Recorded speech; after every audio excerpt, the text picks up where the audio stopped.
Hello दोस्तों, आप सभी का स्वागत है हमारे यूट्यूब चैनल आशीष जी के एकेडमी पे।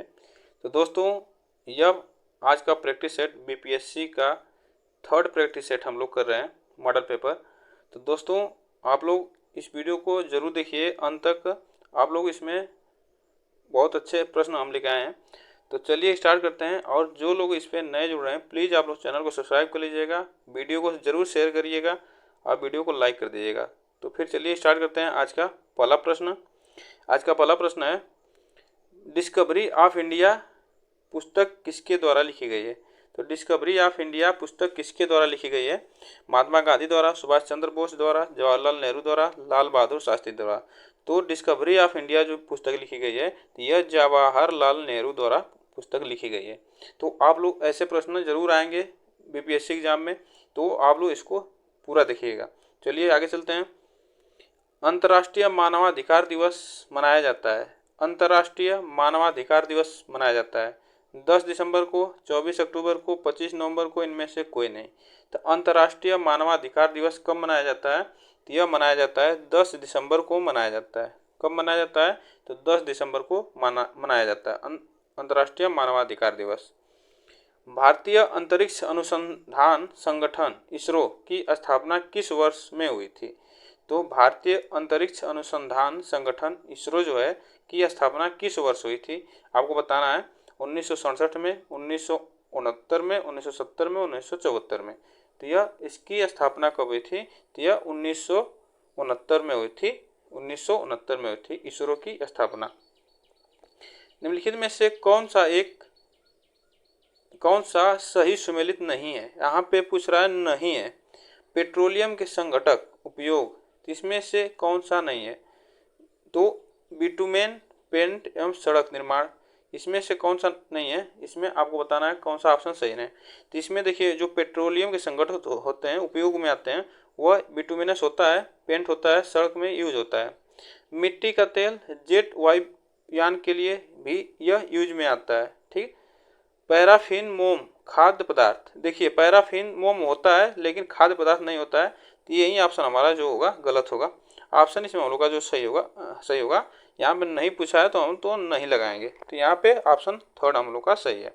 पेट्रोल शुष्क धुलाई के लिए विलायक है, तो यह सही बात है। तो ऑप्शन इसमें हम लोग का जो सही होगा, नहीं पूछा है तो थर्ड ऑप्शन सही है। नेक्स्ट चलते हैं आगे। मानव शरीर का सामान्य तापमान कितना होता है?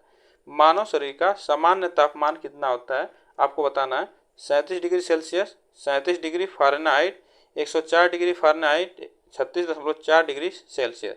तो देखिए, मानव शरीर का सामान्य तापमान होता है तो 37 डिग्री सेल्सियस होता है। 37 डिग्री सेल्सियस होता है। ऑप्शन इसमें हम लोग का फर्स्ट सही था। करो या मरो का नारा किसके द्वारा जुड़ा हुआ है? करो या मरो का नारा किसके द्वारा जुड़ा हुआ है? दांडी मार्च से, असहयोग आंदोलन से, खिलाफत आंदोलन से, भारत छोड़ो आंदोलन से। तो इसमें से कौन सा ऑप्शन सही होगा? करो या मरो का नारा किसके साथ जुड़ा हुआ है? तो यह भारत छोड़ो आंदोलन से संबंधित है।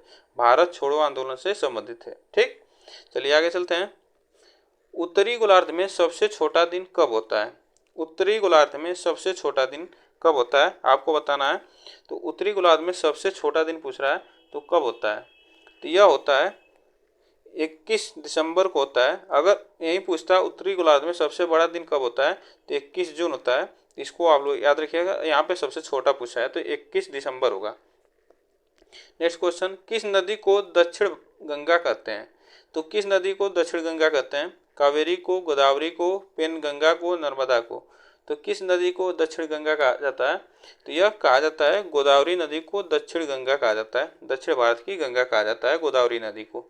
चलिए आगे चलते हैं। एपी सेंटर किससे संबंधित है? एपी सेंटर किससे संबंधित है? आपको बताना है एपी सेंटर किससे संबंधित है। इसमें कौन सा ऑप्शन सही होगा? तो एपी सेंटर किससे संबंधित? भूकंप से, ज्वालामुखी से, चक्रवात से, भूस्खलन से। तो एपी सेंटर किससे संबंधित है? तो यह संबंधित है भूकंप से। एपी सेंटर भूकंप की तीव्रता मापी जाती है। ठीक। दिल्ली चलो का नारा किसने दिया? दिल्ली चलो का नारा किसने दिया था? तो दिल्ली चलो का नारा किसने दिया था? डॉक्टर राजेंद्र प्रसाद, सुभाष चंद्र बोस, मौलाना अब्दुल कलाम, सरदार पटेल। तो दिल्ली चलो का नारा किसने दिया था? आपको बताना है। तो इसमें जो दिल्ली चलो का नारा दिया था तो यह सुभाष चंद्र बोस ने दिया था। सुभाष चंद्र बोस ने दिल्ली चलो का नारा दिया था। चलिए आगे चलते हैं। निम्नलिखित में से किस रंग का कागज सौर ऊर्जा धूप का अवशोषण अधिक करता है? किस रंग का कागज सौर ऊर्जा धूप का अवशोषण अधिक करता है? सफेद, काला, लाल, बैंगनी। तो आपको बताना है इसमें से कौन सा ऑप्शन सही होगा। तो देखिए, जो काला चीज होता है, जो काला कपड़ा होता है, काला पन्ना होता है, वह ऊर्जा मतलब सौर ऊर्जा का धूप का अवशोषण बहुत अधिक करता है। जानवर जो सिर्फ पौधे खाते हैं कहलाते हैं। तो जानवर जो सिर्फ पौधे खाते हैं वह क्या कहलाते हैं? मांसाहारी कहलाते हैं, सर्वभक्षी कहलाते हैं, शाकाहारी कहलाते हैं, इनमें से कोई नहीं। तो जो जानवर सिर्फ पौधे खाते हैं उसे कहा जाता है, क्या कहा जाता है? शाकाहारी कहा जाता है, ठीक ना, सिर्फ शाकाहारी कहा जाता है। आगे चलते हैं। मलेरिया मच्छरों से फैलता है, इसकी खोज किसने की थी? मलेरिया मच्छरों से फैलता है, इसकी खोज किसने की थी? आपको बताना है। तो किसने किया था? डॉक्टर रोनाल्ड रॉस ने, जे थॉमसन ने, मैडम क्यूरी ने, गोल्ड स्टीन ने। तो यह किसने किया था? मलेरिया मच्छर से होता है, तो यह डॉक्टर रोनाल्ड रॉस ने किया था इसकी खोज। आगे चलते हैं। सबसे अधिक आबादी वाला भारतीय राज्य कौन सा है? सबसे अधिक आबादी वाला भारतीय राज्य कौन सा है? बिहार, राजस्थान, पश्चिम बंगाल, उत्तर प्रदेश। तो सबसे अधिक आबादी वाला राज्य कौन सा है आपको बताना है। इसमें कौन सा ऑप्शन सही होगा? तो सबसे आबादी वाला, आबादी की बात कर रहा है तो यहाँ पे उत्तर प्रदेश होगा, ठीक ना, यहाँ पे उत्तर प्रदेश होगा। अगर क्षेत्रफल की दृष्टि से पूछता तो राजस्थान होता है। यहाँ पे आबादी की बात पूछ रहा है तो यह सबसे आबादी वाला राज्य उत्तर प्रदेश होगा, और क्षेत्रफल की दृष्टि से पूछता तो वहाँ पे राजस्थान होता। चलिए आगे चलते हैं। पटना का हरमंदिर साहब डैश डैश का जन्म स्थान है। पटना का हरमंदिर साहब का जन्म स्थान कहाँ पे है आपको बताना है। गुरु गोविंद सिंह, महावीर, गुरु नानक, गौतम बुद्ध। तो इसमें हरमंदिर साहब आप बताना है इसमें कौन सा है। तो यह हरमंदिर साहब का जन्म स्थान जो है गुरु गोविंद सिंह का है, यह गुरु गोविंद सिंह का जन्म स्थान है। सौर ऊर्जा से छोटी बड़ी बैटरियां चार्ज की जाती हैं। जो सौर ऊर्जा होती है उससे छोटी बड़ी बैटरियां चार्ज की जाती हैं। सही गलत कह नहीं सकते, इनमें से कोई नहीं। तो ऐसे भी प्रश्न आएंगे बीपीएससी में, तो आप लोग जरूर इसको ऐसे प्रश्नों को भी देखें। तो इसमें कौन सा ऑप्शन सही होगा? इसमें जो सही होगा, सही बात है, सौर ऊर्जा से बैटरी छोटी हो या बड़ी वो चार्ज होती हैं। तो ऑप्शन इस हम लोग का फर्स्ट सही है। दोस्तों आप लोग जो लोग नए जुड़े हैं प्लीज़ चैनल को सब्सक्राइब कर लीजिएगा और वीडियो को लाइक कर दीजिएगा और वीडियो को शेयर जरूर करिएगा। फसल जिसे अपेक्षाकृत अधिक जल की ज़रूरत होती है वह क्या कहलाती है? जिसे अधिक जल की ज़रूरत होती है वह कौन सी फसल है? गेहूँ है, धान है, चना है, मटर है। तो यह कौन सी है आपको बताना है। तो इसमें धान है जो इसे अधिक जल की आवश्यकता होती है। आगे चलते हैं। क्षतिग्रस्त फ्लोरोसेंट ट्यूब या CFL को सुरक्षित रूप से निपटाने की आवश्यकता होती है क्यों होती है? इसमें ऑक्सीजन वाष्प होती है, इसमें नाइट्रोजन वाष्प होती है, इसमें कार्बन डाइऑक्साइड वाष्प होती है, इसमें पारा वाष्प होता है। इसमें कौन सा ऑप्शन सही होगा? इसमें ऑप्शन कौन सा सही होगा? तो जो क्षतिग्रस्त फिलामेंट होते हैं, जो फिलामेंट ट्यूब होते हैं, उसको सुरक्षित जगह पर निपटाने की जरूरत होती है, मतलब उसको रखने के लिए जरूरत, तो वहाँ पे उसमें क्या होता है?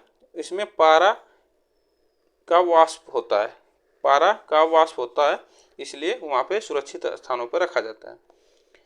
पोषक तत्व जो हमारे शरीर की वृद्धि आदि रख रखाव में मदद करती है। तो पोषक तत्व जो हमारे शरीर की वृद्धि आदि रख रखाव में मदद करती है, कार्बोहाइड्रेट, प्रोटीन, वसा, विटामिन। इसमें से कौन सा ऑप्शन सही होगा? तो वह कौन सी है? तो यह विटामिन है जो हमारे शरीर की पोषक तत्वों को रख रखाव करती है। ऑप्शन इसमें हम लोग का कौन सा? सॉरी, विटामिन नहीं होगा, यहाँ पे प्रोटीन होगा। कौन सा होगा? प्रोटीन होगा। ऑप्शन इसमें हम लोग का सेकंड सही होगा, प्रोटीन होगा। सॉरी, घेंघा रोग आयोडीन की कमी के कारण होता है। हम आयोडीन प्राप्त कर सकते हैं। आयोडीन नमक से, दूध से, चीनी से, दाल से। तो आयोडाइज नमक से किससे प्राप्त करते हैं? तो आयोडाइज नमक से प्राप्त करते हैं। आयोडीन किससे प्राप्त करते हैं? नमक से प्राप्त करते हैं। आगे चलते हैं। पक्षियों के बारे में इनमें से क्या सही नहीं है? तो देखिए यह ईवीएस का प्रश्न है, पर्यावरण का प्रश्न है। इसमें से पूछ रहा है क्या सही नहीं है। तो पक्षी अंडे देते हैं, ये तो सही है। पक्षियों की चोंच होती है, ये भी सही है। पक्षियों के पंख होते हैं, ये भी सही है। पक्षी तैरने के लिए पंखों का उपयोग करते हैं, यह गलत है। यही ऑप्शन हम लोग का सही होगा, यही ऑप्शन हम लोग का सही है। इसमें नहीं पूछा था। पृथ्वी के चारों तरफ हवा के अदृश्य आवरण को कहते हैं। पृथ्वी के चारों तरफ हवा के अदृश्य आवरण को कहते हैं, क्या कहते हैं? वायुमंडल कहते हैं, जलमंडल कहते हैं, जैवमंडल कहते हैं, इनमें से कोई नहीं। तो पृथ्वी के चारों तरफ हवा के अदृश्य आवरण को क्या कहा जाता है? तो उसे कहा जाता है वायुमंडल। क्या कहा जाता है? वायुमंडल कहा जाता है। ऑप्शन इसमें फर्स्ट सही है। किसी चीज को जलाने में किस गैस की आवश्यकता होती है? किसी चीज को जलाने में किस गैस की आवश्यकता होती है? नाइट्रोजन की होती है, ऑक्सीजन की होती है, कार्बन डाइऑक्साइड की होती है, हाइड्रोजन की होती है। तो किसी चीज को जलाने में किसकी आवश्यकता होती है? तो ऑक्सीजन की आवश्यकता होती है, ऑक्सीजन की आवश्यकता होती है। धुआं ऊपर उठता है क्योंकि गर्म वायु ठंडी वायु की अपेक्षा अधिक संघनन होती है। गर्म वायु ठंडी वायु की अपेक्षा अधिक हल्की होती है। गर्म वायु घनत्व तो ठंडी वायु की अपेक्षा अधिक होता है। गर्म वायु ठंडी वायु की अपेक्षा अधिक भारी होती है। तो यह धुआं ऊपर क्यों उठता है आपको बताना है। तो इसमें कौन सा ऑप्शन सही होगा? तो यह ऑप्शन जो इसमें सही होगा हम लोग का, गर्म वायु जो होती है वह ठंडी वायु की अपेक्षा अधिक हल्की होती है, तो इसलिए वह ऊपर धुआं उठता है। चलिए आगे चलते हैं। मध्य रात्रि का सूर्य किस क्षेत्र में दिखाई देता है? तो मध्य रात्रि का सूर्य किस क्षेत्र में दिखाई देता है? भूमध्य क्षेत्र में, भूमध्य रेखीय क्षेत्र में, आर्कटिक क्षेत्र में, जापान के पूर्व क्षेत्र में। तो मध्य रात्रि का सूरज किस क्षेत्र में दिखाई देता है? तो इसमें कौन सा ऑप्शन सही होगा? जिसमें आर्कटिक क्षेत्र जो है यहाँ पे मध्य रात्रि का सूर्य दिखाई देता है। ऑप्शन हम लोग का थर्ड सही था उसमें। भारत में धमेक स्तूप निम्नलिखित में से किस स्थान पर स्थित है? भारत में धमेक स्तूप निम्नलिखित में से किस स्थान पर स्थित है? बोधगया में, सारनाथ में, सांची में, कौशाम्बी में। तो इसमें भारत में धमेक स्तूप कहाँ पे है आपको बताना है। तो इसमें जो ऑप्शन सही होगा तो यह सारनाथ में है। कहाँ पे? सारनाथ में है। ऑप्शन इसमें हम लोग का सेकंड सही है। चलिए आगे चलते हैं। विश्व पर्यावरण दिवस कब मनाया जाता है? विश्व पर्यावरण दिवस कब मनाया जाता है आपको बताना है।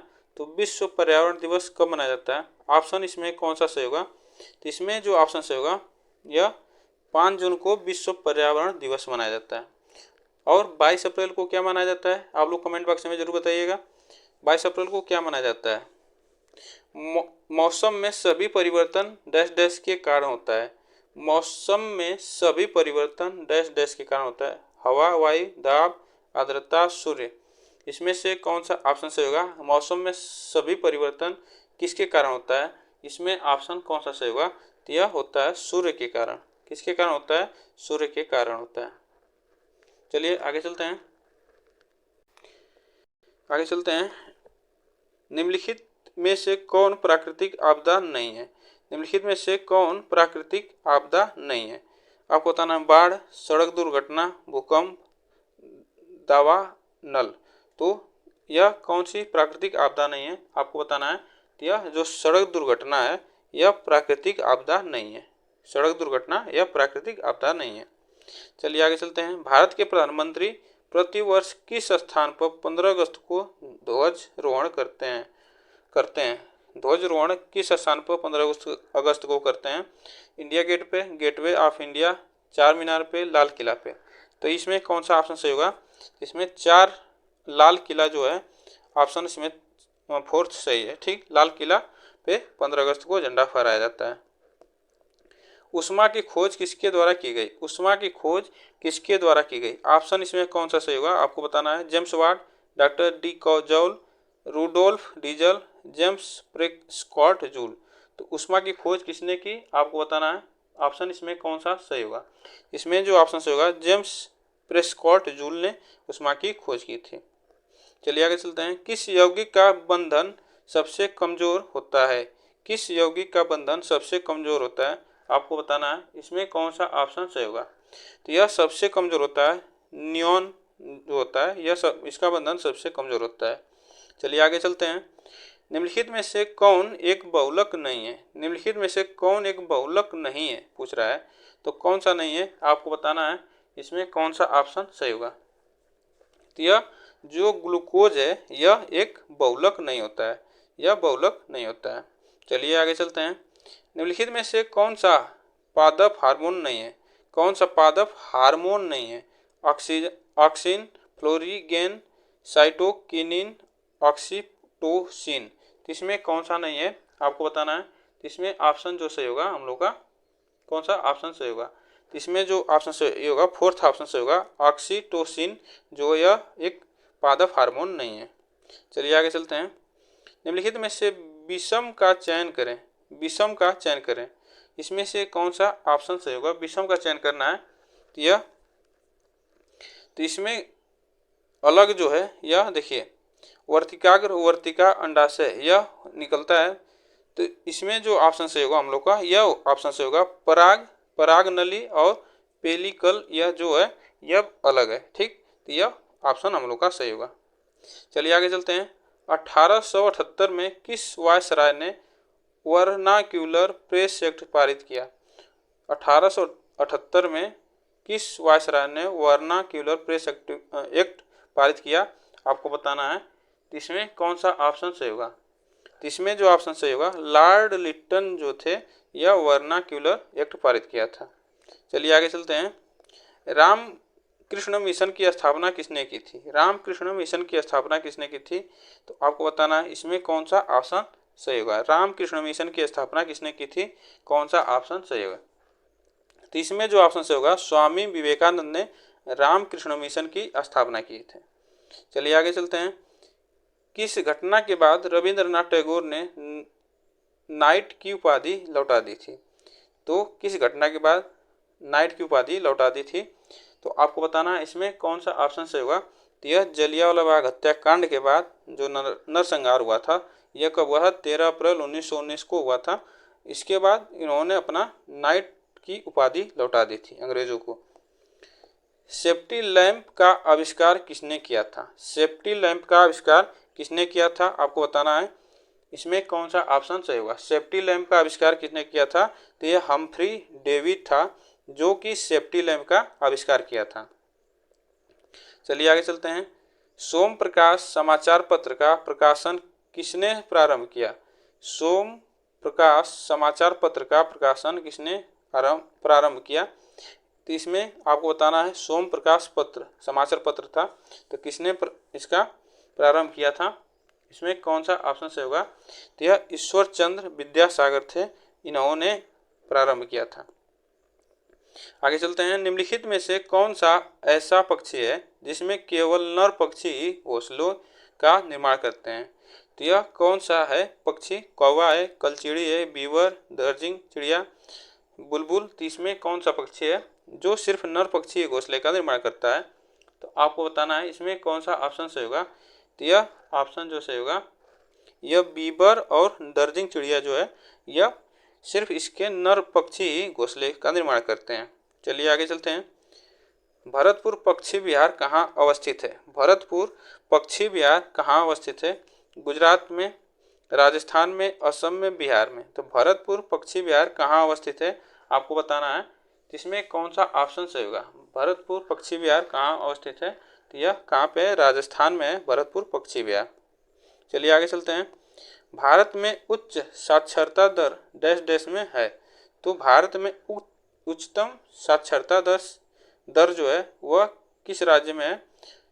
पश्चिम बंगाल में, महाराष्ट्र में, केरल में, पंजाब में। तो इसमें कौन सा ऑप्शन सही होगा? तो यह उच्चतम साक्षरता दर आपको बताना है। तो यह केरल में है। कहाँ पे है? केरल में है। चलिए आगे चलते हैं। कौन सा युग्म सही है? कौन सा युग्म सही है? जम्मू कश्मीर जोजिला दर्रा, हिमाचल प्रदेश थांगला दर्रा, उत्तराखंड नाथुला दर्रा, सिक्किम शिवकिला दर्रा। इसमें कौन सा सही है आपको बताना है। तो इसमें कौन सा सही है? इसमें जो ऑप्शन सही होगा जो जम्मू कश्मीर में कौन सा दर्रा है? तो यह जोजिला दर्रा है। कहाँ? जोजिला दर्रा है। यही ऑप्शन हम लोग का सही है। चलिए आगे चलते हैं। पटना हवाई अड्डे का कौन सा नाम सही है? पटना हवाई अड्डे का कौन सा नाम सही है? जयप्रकाश नारायण अंतर्राष्ट्रीय हवाई अड्डा, पटना हवाई अड्डा, राजेंद्र प्रसाद अंतर्राष्ट्रीय हवाई अड्डा, बिहार हवाई अड्डा। तो जो पटना हवाई अड्डा है उसका नाम क्या है आपको बताना है। इसमें से कौन सा ऑप्शन सही होगा? तो यह किसके नाम पे है? तो जयप्रकाश नारायण अंतर्राष्ट्रीय हवाई अड्डा के नाम से है। तो यह आप लोग याद रखिएगा, क्वेश्चन पूछ सकता है। बिहार में औद्योगिक पिछड़ेपन के प्रमुख कारण है। तो बिहार में औद्योगिक पिछड़ेपन के प्रमुख कारण क्या है? कच्चे माल की कमी, पूंजी धन की कमी, बिजली की कमी, उपरोक्त सभी। तो बिहार में औद्योगिक पिछड़ेपन के प्रमुख कारण क्या है आपको बताना है। तो इसमें जो ऑप्शन सही होगा यह सभी है। ठीक, यह सभी है जो कि बिहार के पिछड़ेपन का कारण है। निम्नलिखित में से कौन से शहर भारत के पश्चिम तट पर स्थित है?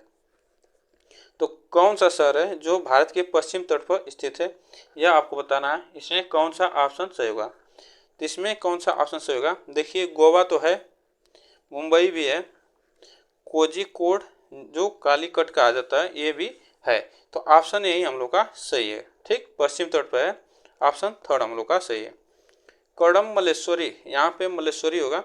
कड़म मल्लेश्वरी एक वेट लिफ्टर है। ये किस भारतीय राज्य की रहने वाले हैं? तो यह किस भारतीय राज्य की रहने वाली हैं आपको बताना है। कड़म मल्लेश्वरी, यह ईवीएस का क्वेश्चन है, यह आते हैं तो जरूर आएगा। तो यह आंध्र प्रदेश के रहने वाली थी। कहाँ पे? आंध्र प्रदेश की रहने वाली है। चलिए आगे चलते हैं। निम्नलिखित में से कौन सा पद भारतीय संविधान की प्रस्तावना में शामिल नहीं है? यहाँ पे पूछ रहा नहीं है, कौन सा पद नहीं है? गणतंत्र, न्याय, राजशाही, समानता। तो यह कौन सा नहीं है? तो यह राजशाही जो है यह नहीं है। कौन सा? राजशाही नहीं है भारतीय संविधान की प्रस्तावना में। चलिए आगे चलते हैं। निम्नलिखित में से कौन लोकतंत्र के प्रसार के लिए जरूरी नहीं माना जाता? तो लोकतंत्र के प्रसार के लिए जरूरी नहीं माना जाता आपको बताना है। तो यह इसमें कौन सा ऑप्शन सही होगा? तो लोकतंत्र के लिए प्रसार के लिए कौन सा जरूरी नहीं है? तो यह विदेशी समाचार द्वारा सरकार द्वारा विदेशी सरकार द्वारा आक्रमण यह लोकतंत्र के प्रसार के लिए जरूरी नहीं माना जाता। ऑप्शन इसमें हम लोग का सेकंड सही है। चलिए आगे चलते हैं। निम्नलिखित में से कौन सी संस्था भारत के संविधान में संशोधन कर सकती है? तो निम्नलिखित में से कौन सी संस्था है जो भारत के संविधान में संशोधन कर सकती है? संसद, मंत्रिमंडल, प्रधानमंत्री, राष्ट्रपति। तो यह कौन सी संस्था है जो भारत के संविधान में संशोधन कर सकती है? तो ऑप्शन इसमें हम लोग का सही होगा संसद। संसद ही है जो संविधान में संशोधन कर सकते हैं। अमीर खुसरो किसके शिष्य थे? अमीर खुसरो किसके शिष्य थे आपको बताना है। तो अमीर खुसरो किसके शिष्य थे? इसमें कौन सा ऑप्शन सही होगा? तो अमीर खुसरो किसके शिष्य थे? तो यह किसके थे? निजामुद्दीन औलिया के निजामुद्दीन औलिया के शिष्य थे। आगे चलते हैं। द्रोणाचार्य पुरस्कार किसके क्षेत्र में उत्कृष्टता के लिए दिया जाता है? तो द्रोणाचार्य पुरस्कार किसके क्षेत्र में उत्कृष्टता के लिए दिया जाता है आपको बताना है। तो यह किस में दिया जाता है द्रोणाचार्य? तो यह खेल प्रशिक्षण में दिया जाता है। द्रोणाचार्य पुरस्कार यह खेल प्रशिक्षण में दिया जाता है। आगे चलते हैं। निम्नलिखित में से किस क्षेत्र में ओनगी रहते हैं? ओनगी रहते हैं लिटिल अंडमान में। एक ओनगी एक आदिवासी है। तो आपको बताना है किस क्षेत्र में? उत्तरी अंडमान में, दक्षिणी अंडमान में, उत्तर और मध्य अंडमान में। तो आपको बताना इसमें कौन सा ऑप्शन हम लोग का सही होगा। तो यह लिटिल अंडमान में ओनगी एक आदिवासी है। तो यहाँ पे क्षेत्र है वह लिटिल अंडमान में रहती है। राष्ट्रीय उद्यानों की सर्वाधिक संख्या वाला राज्य है। राष्ट्रीय उद्यानों की सर्वाधिक संख्या वाला राज्य है आपको बताना है मध्य प्रदेश, उत्तर प्रदेश, कर्नाटक, असम। तो राष्ट्रीय उद्यानों की सर्वाधिक संख्या वाला राज्य कौन सा है आपको बताना है। इसमें जो राज्य है मध्य प्रदेश है जो कि राष्ट्रीय उद्यानों की सर्वाधिक संख्या वाला राज्य है। और सबसे ज़्यादा टाइगर के लिए भी मध्य प्रदेश जाना जाता है। तो इसको आप लोग याद रखिएगा। रविंद्रनाथ टैगोर को किस काम के लिए नोबेल पुरस्कार मिला था? रविंद्रनाथ टैगोर को किस काम के लिए नोबेल पुरस्कार मिला था आपको बताना है। इसमें से कौन सा ऑप्शन से होगा? तो यह गीतांजलि के लिए इन्हें पुरस्कार मिला था। इनकी किताब है यह गीतांजलि, तो इसके लिए इन्हें पुरस्कार मिला था नोबेल पुरस्कार। खेती का वह प्रकार जिसमें किसान अपने परिवार के लिए फसलें उगाते हैं को वर्गीकृत किया जाता है। किसमें वर्गीकृत किया जाता है? पशु चारिक कृषि, गहन खेती, वाणिज्य खेती, निर्वाह खेती। तो आपको बताना है किसान अपने परिवार के लिए फसलें उगाते हैं को वर्गीकृत किसमें किया गया है, इसमें कौन सा ऑप्शन सही होगा? तो यह ऑप्शन सही होगा निर्वाह कृषि। जो निर्वाह कृषि है यह ऑप्शन सही होगा। चलिए आगे चलते हैं। भारत के किस राज्य में अधिकतम कुल वन क्षेत्र है? अधिकतम कुल वन क्षेत्र है आपको बताना है अरुणाचल प्रदेश में, असम में, मध्य प्रदेश में, कर्नाटक में। तो किस राज्य में अधिकतम कुल वन क्षेत्र है आपको बताना है, इसमें कौन सा ऑप्शन सही होगा? यह वन क्षेत्र है जो मध्य प्रदेश में सबसे ज़्यादा है। चलिए आगे चलते हैं। विश्व का प्रथम आवासीय विश्वविद्यालय निम्नलिखित में से कौन सा है? विश्व का प्रथम आवासीय विश्वविद्यालय निम्नलिखित में से कौन सा है? विक्रमशिला विश्वविद्यालय, रांची विश्वविद्यालय, नालंदा विश्वविद्यालय, बिहार विश्वविद्यालय। इसमें से कौन सा ऑप्शन सही होगा? तो यह प्रथम आवासीय विश्वविद्यालय जो है यह कौन सा है? तो यह नालंदा विश्वविद्यालय है। कौन सा है? नालंदा विश्वविद्यालय। चलिए आगे चलते हैं। भारत के राष्ट्रीय झंडा में कौन कौन सा रंग प्रयोग में लाया जाता है? आपको बताना है नारंगी, सफ़ेद, हरा। तो यह सभी हैं, सभी उपयोग में लाए जाते हैं। तो दोस्तों यह आज का लास्ट क्वेश्चन था। आप लोग को वीडियो कैसी लगी कमेंट बॉक्स में ज़रूर बताइएगा और वीडियो को लाइक कर दीजिएगा, शेयर कर दीजिएगा। फिर मिलते हैं नेक्स्ट वीडियो में। आज के लिए बस इतना ही।